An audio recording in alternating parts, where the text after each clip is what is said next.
Have you ever felt like you're drowning in your own words during a speech, trying to cram everything in? Here's a little secret.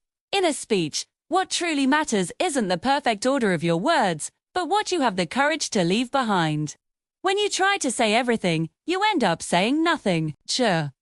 Your audience gets overwhelmed, their eyes glaze over, and your core message gets completely lost in the noise. It's like trying to show someone a beautiful forest by handing them every single leaf. The real magic happens when you bravely trim the excess. By focusing on your key points and practicing them until they feel natural, you craft a story that resonates. Create moments that stick. It's not about delivering a flawless sequence. It's about delivering a powerful, unforgettable message. So take a deep breath, pick up that red pen, and start cutting. You can do this. Take that first step tomorrow. Thanks for watching. If you found this helpful, please like and subscribe for more tips.